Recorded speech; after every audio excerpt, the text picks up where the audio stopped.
तसव्वुर करें, एक ऐसा शहर जहां सड़कों को पानी से धोया जाता था, जहां धुएं की जगह ताज़ा समंदरी हवा थी और शोर की जगह बगियों की टप-टप सुनाई देती थी। क्या आप यकीन करेंगे कि ये वही कराची है जिसे आज हम जानते हैं? बिल्कुल नहीं, ये 1902 का कराची है, जो एशिया का पेरिस कहलाता था। खुशामदीद, गहरी आंख पर। आज हम वक्त का पहिया उल्टा घुमाएंगे। हम चलेंगे आज से तकरीबन 120 साल पीछे, एक ऐसी दुनिया में जहां कराची की सड़कें लंदन और न्यूयॉर्क का मुकाबला करती थी। अपनी कुर्सियों की पेटियां बांध लीजिए, क्योंकि तारीख के ये औराक आपके होश उड़ा देंगे।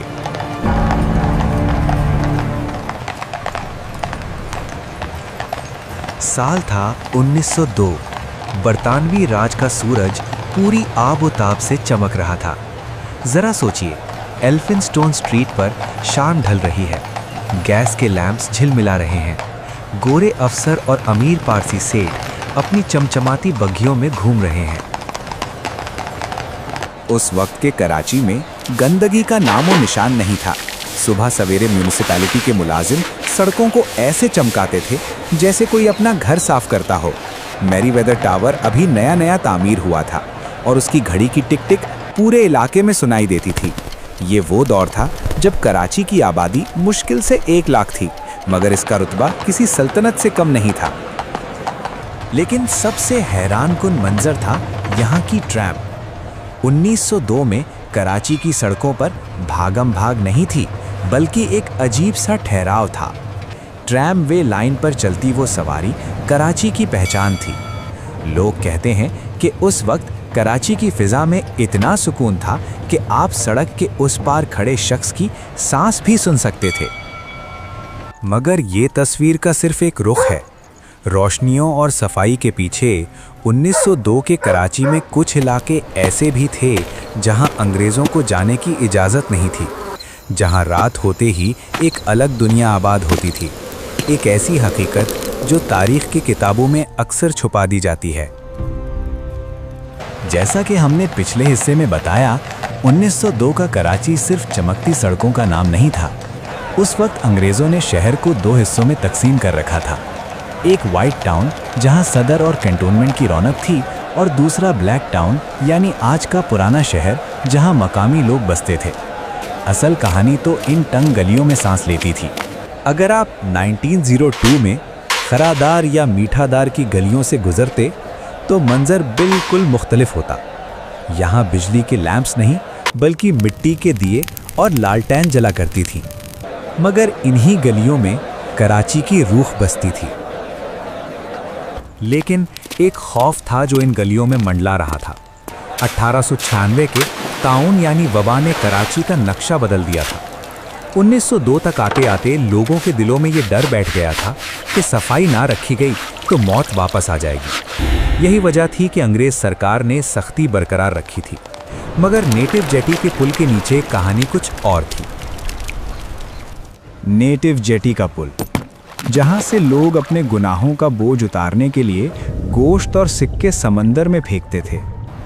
1902 में ये माना जाता था कि यहाँ समंदर के नीचे कुछ ऐसी ताकतें हैं जो शहर की हिफाजत करती हैं। मछेरे कहते थे कि रात के पहर जब खामोशी छा जाती है तो पानी से अजीब आवाज़ें आती हैं। ये वो वक्त था जब कराची एक आम बंदरगाह से बढ़कर एक पुरइसरार शहर बनता जा रहा था। यहाँ हर रोज़ नए चेहरे आते थे और पुराने राज दफन हो जाते थे। लेकिन दोस्तों, सिर्फ डर और खौफ ही नहीं, 1902 वो साल था जब कराची ने पूरी दुनिया में तहलका मचा दिया था। क्या आप जानते हैं कि उस वक्त कराची को क्वीन ऑफ द ईस्ट क्यों कहा जाने लगा? वजह थी गंदुम। कराची की बंदरगाह से इतना अनाज बाहर जाता था कि पूरी बरतानवी सल्तनत की भूख मिटाई जा सकती थी। पैसा पानी की तरह बह रहा था और इस दौलत ने शहर में कुछ ऐसी इमारतें खड़ी कर दी थी जो आज भी हमें हैरान करती हैं।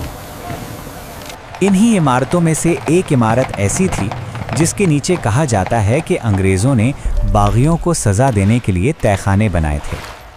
वो जगह जो आज हमारे लिए सिर्फ ख़रीदारी का मरकज़ है, लेकिन 1902 में वहाँ खून और खौफ की तारीख लिखी जा रही थी। वो इमारत कौन सी थी? और कराची की ज़मीन के नीचे छुपे उस अजीम खजाने की हकीकत क्या है, ये सब हम आगे देखेंगे। जुड़े रहिए गहरी आंख के साथ, तारीख अभी बाकी है। वो इमारत कोई और नहीं बल्कि कराची की शान एम्प्रेस मार्केट थी। आज हम इसे खरीदारी के लिए जानते हैं, लेकिन 1902 में इसके दरो दीवार से बगावत की दास्तान सुनाई देती थी। कहा जाता है कि जिस ज़मीन पर यह मार्केट खड़ी की गई, वहां 1857 की जंग आज़ादी के बाद बागियों को तोपों से उड़ा दिया गया था। अंग्रेज़ों ने ये आलीशान मार्केट उस खून आलूद माजी को छुपाने के लिए बनाई थी। 1902 में जब यहाँ सुबह का बाजार लगता था, तो अंग्रेज़ मेम साहिबाइन यहाँ से ताज़ा फल खरीदती थीं, बेखबर उस हकीकत से कि उनके पैरों के नीचे तारीख दफन है। एम्प्रेस मार्केट से निकलकर अगर हम थोड़ा आगे बढ़ें तो सुनाई देती थी नॉर्थ वेस्टर्न रेलवे की सीटी। ये 1902 का दौर था, जब कराची स्टेशन पर काले धुएं वाले इंजन्स की हुक्मरानी थी। ये रेलवे लाइन कराची की रगें थीं। पंजाब की गंदम और कपास इन्हीं पटरियों के जरिए कराची की बंदरगाह तक पहुंचती थी। कैंट स्टेशन का मंजर किसी मेला से कम नहीं होता था। एक तरफ यूनिफॉर्म में मलबूस गोरे टिकट कलेक्टर्स और दूसरी तरफ पूरे हिंदुस्तान से आए हुए मजदूर और ताजिर। ये वो जगह थी जहां मशरिक और मगरिब का मिलाप होता था। लेकिन शहर का एक हिस्सा ऐसा भी था जहां आम आदमी का दाखला ममनू था। सिंध क्लब और कराची जिमखाना। 1902 की शामों में यहाँ पियानो की धुन बजती थी और क्रिस्टल के ग्लास टकराने की आवाज़ आती थी। यहाँ रहने वालों को लगता था कि बरतानवी राज कभी ख़त्म नहीं होगा। उनकी दुनिया में सुकून था, दौलत थी और लग्जरी थी, मगर उन्हें खबर नहीं थी कि वक्त करवट लेने वाला है। शहर में एक ऐसी मशीन आने वाली थी जो घोड़ों की जगह ले लेगी और रफ्तार के नए मायने लिखेगी। 1902 का साल ख़त्म होने को था और कराची एक नए दौर में दाखिल होने वाला था। हमने ज़मीन देखी, बाजार देखे और समंदर के राज जाने। कराची का वो मंजर जो शायद आपने कभी तसव्वुर भी न किया हो। पहली मोटर कार की आमद और मनोरा आइलैंड के वो किस्से जो आज तक बुजुर्गों के सीनों में महफूज हैं। आखिर 1902 के बाद कराची का पेरिस वाला टाइटल कैसे धुंधला पड़ गया? इस सफ़र का आखिरी और सबसे जज्बाती हिस्सा अभी आगे है। 1902 का साल ख़त्म होने को था और कराची की सड़कों पर एक नई आवाज़ सुनाई देने लगी थी। ये आवाज़ घोड़ों की टापों की नहीं, बल्कि मोटर कार के इंजन की थी। जब पहली बार बगैर घोड़ों के चलने वाली ये बग्गी कराची की सड़कों पर निकली तो लोग हैरत से दंग रह गए। किसी ने इसे जादू कहा तो किसी ने शैतानी पहिया। ये सिर्फ एक गाड़ी नहीं थी, ये इस बात का ऐलान था कि कराची अब जदीद दौर में कदम रख चुका है। रफ्तार बढ़ने वाली थी और सुकून आहिस्ता आहिस्ता ख़त्म होने वाला था। लेकिन इन सब तब्दीलियों के दरमियान एक चीज़ अटल थी, मनोरा का लाइट हाउस। 1902 में जब शहर सोता था तो मनोरा की रोशनी समंदर में भटकने वालों को रास्ता दिखाती थी। इस मीनार ने कराची को एक मामूली मछेरा बस्ती से एशिया का पेरिस बनते देखा था। ये वो निगहबान था जिसने अंग्रेज़ों का उरूज भी देखा और फिर बाद में उनका जवाल भी। अगर मनोरा की दीवारें बोल सकती तो वो हमें बताती कि असल कराची कैसा था। आज जब हम 1902 की तस्वीरों को देखते हैं तो दिल में एक सवाल उठता है, वो शहर कहाँ खो गया?